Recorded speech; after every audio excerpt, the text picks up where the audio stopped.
आपके एक वोट ने आपकी आस्था को सम्मान दिला दिया। अयोध्या में रामलला को सम्मान दिया।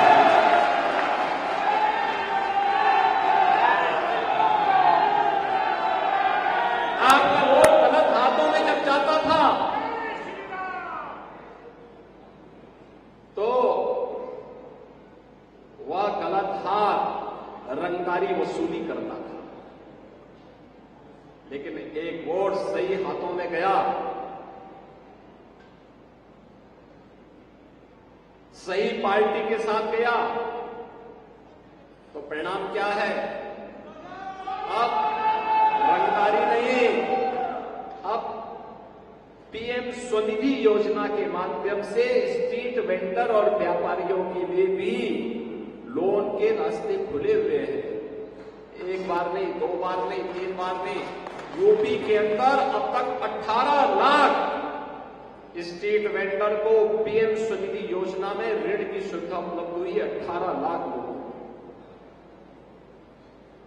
बहनों और भाइयों, एक वोट की कीमत आपको समाज को बताना है, इसलिए बताना है। जो चर्चा है एक तरफ, जिसके बारे में भी डॉक्टर संजीव बालियान ने भी चर्चा की है, एक तरफ फैमिली फर्स्ट है और दूसरी तरफ नेशन फर्स्ट है। मोदी जी के नेतृत्व में नेशन फर्स्ट की बात होती है, देश पहले, और इंडी गठबंधन के साथ जुड़े हुए लोगों के लिए परिवार पहले है। वे जातिवाद की बात करते हैं और मोदी जी गरीब कल्याण की बात करते हैं।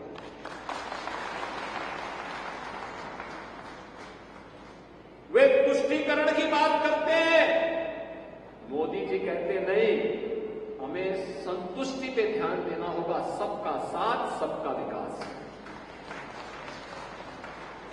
यही अंतर है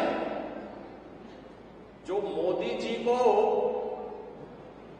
अन्य नेताओं की तुलना में अलग पहचान दिलाते हैं और भारतीय जनता पार्टी एनडीए गठबंधन को एक अलग पहचान दिलाते हैं।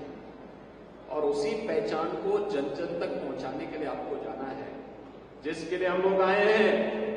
क्या आपके पास मोदी जी की गारंटी है? मोदी जी की गारंटी, मोदी की गारंटी का मतलब 12 करोड़ किसानों को प्रधानमंत्री किसान सम्मान निधि।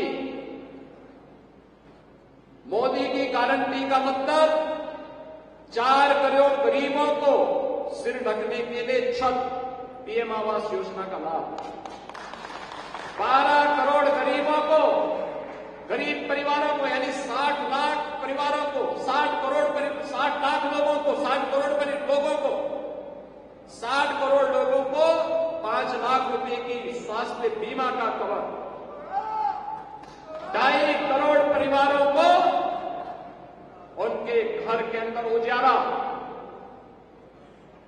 10 करोड़ गरीबों को प्रधानमंत्री उज्ज्वला योजना में फ्री में रसोई गैस का कनेक्शन।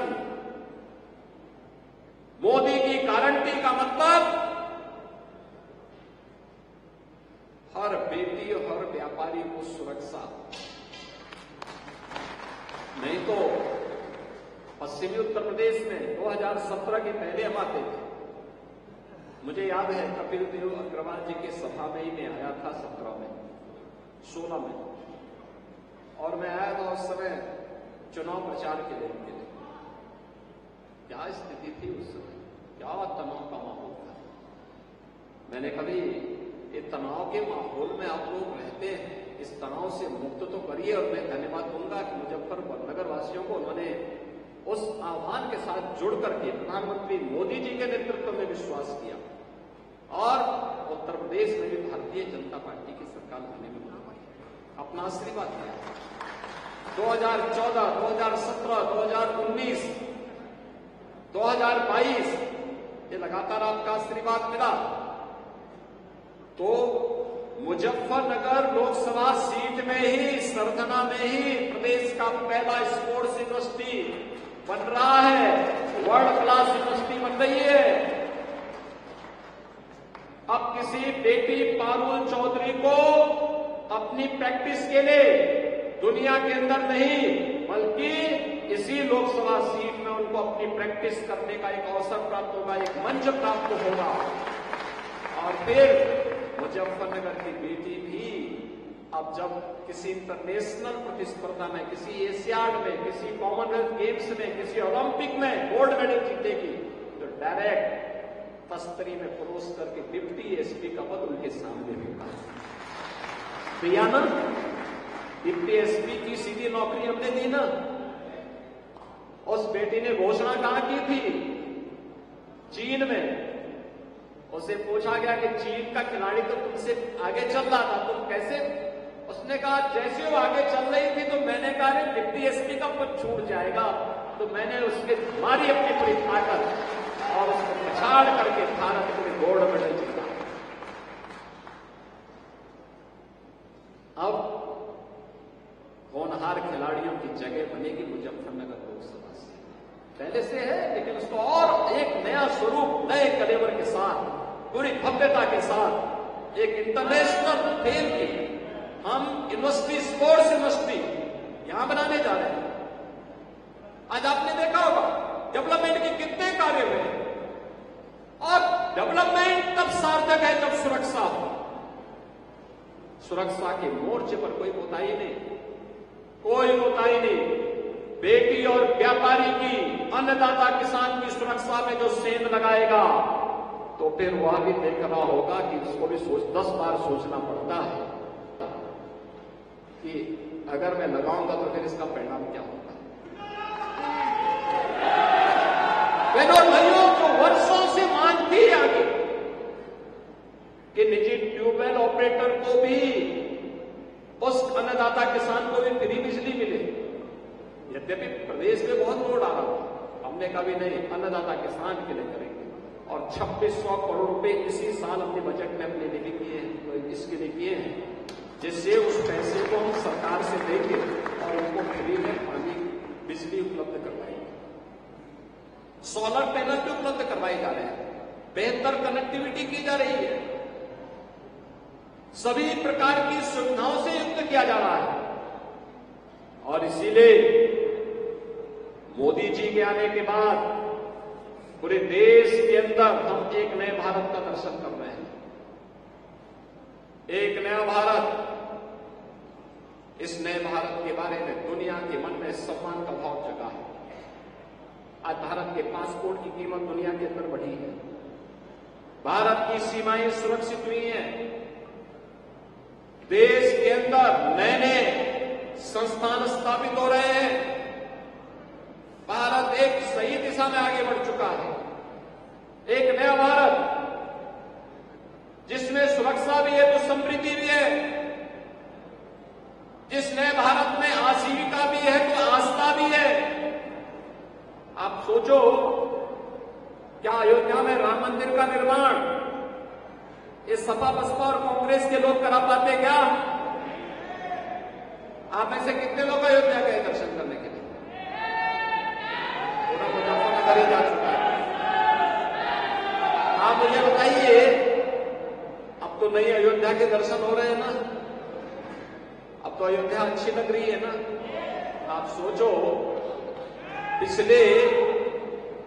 पिछले 2 महीने के अंदर अयोध्या में 1.5 करोड़ से ज्यादा श्रद्धालुओं ने दर्शन किया है, और देश के अंदर से अलग-अलग क्षेत्रों से, यानी इतनी बड़े पैमाने पे लोग आ रहे हैं और सुगमता से दर्शन हो रहे हैं। सड़कें वहां चौड़ी हो गई, भव्य राम मंदिर का निर्माण हो गया, रामलला विराजमान हो गए। नहीं तो सब सपना था। आपके पूर्वजों ने इस धरोहर को बचाए रखने के लिए अपने संबोधन के साथ ही राम राम जोड़ दिया। यहां मैं देखता हूं पश्चिम में कोई किसान मिलता है, कोई परिवार आपस में मिलते हैं, संबोधन में क्या बोलते हैं? राम राम बोलते हैं, जिससे हम अपनी इस लड़ाई को अनंत काल तक आगे बढ़ा सकें। और आज रामलला स्वयं अयोध्या में विराजमान हो चुके हैं। क्या ये संभव था? क्या ये पिछली सरकारें कर पाती? क्या उन्होंने कर्फ्यू दिया, उन्होंने अराजकता दी, उन्होंने व्यवस्था के साथ खिलवाड़ किया। उन्होंने बेटी और व्यापारी की सुरक्षा में सेंध लगवाई। लेकिन आज एक नए माहौल में हम आगे बढ़ रहे हैं। हमें मोदी जी को तीसरा कार्यकाल देना है, क्योंकि मोदी जी भारत को दुनिया की तीसरी बड़ी अर्थव्यवस्था के रूप में काम कर रहे हैं। अगले 3 वर्ष के अंदर भारत को दुनिया की तीसरी बड़ी अर्थव्यवस्था बनाना है, तो मोदी जी को तीसरा कार्यकाल देना होगा। और मोदी जी को तीसरा कार्यकाल देना है तो हमारे प्रबुद्ध जनों को, जो नेतृत्व वर्ग है अपने अपने तबके का, उन्हें अपनी जिम्मेदारी का निर्वहन करना होगा। जिम्मेदारी का निर्वहन इस रूप में कि नहीं, मेरी भी जिम्मेदारी है।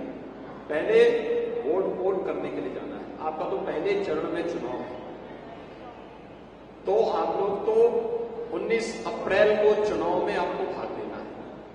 गर्मी हो या बरसात, आंधी हो या तूफान, हमें इसकी परवाह नहीं करना है। अपने लोकतांत्रिक अधिकार का प्रयोग करना है और मोदी जी को फिर से तीसरी बार कार्यकाल देने के लिए, भारत को दुनिया की महाशक्ति बनाने के लिए, भारत को ग्लोबल लीडर के रूप में स्थापित करने के लिए हम भी अपने राष्ट्रीय दायित्वों का निर्वहन करेंगे। और इसके लिए मोदी जी को तीसरा कार्यकाल, और मोदी जी को तीसरा कार्यकाल तब मिलेगा जब डॉक्टर संजीव बालियान जी यहां से भारी मतों से चुनाव नहीं करा करके जाओगे। और आप चिंता मत करिए, मोदी जी का संकल्प है, मोदी जी का संकल्प है विकसित भारत। विकसित भारत के लिए उत्तर प्रदेश विकसित होगा, और उत्तर प्रदेश को अगर विकसित करना है तो मुजफ्फरनगर तो विकसित होगा ही होगा। उसकी चिंता नहीं करनी है। विकास और सुरक्षा ये सब हमारी जिम्मेदारी है। आपके जनप्रतिनिधिगण, दो तो मंत्री आपके जिले से हैं वर्तमान में, तो ये मंत्री हैं, हमारे विधायकगण हैं, हमारे अन्य पदाधिकारी हैं, सांसद हैं, अन्य महत्वपूर्ण पदों पर बैठे हुए लोग हैं। सभी लोग मिलकर के विकास की प्रक्रिया को आगे जोड़ेंगे। मैं आप सबसे यही आह्वान करने के लिए आज आपके बीच में आया हूं कि फिर से जो देश के अंदर आवाज आ रही है कि फिर एक बार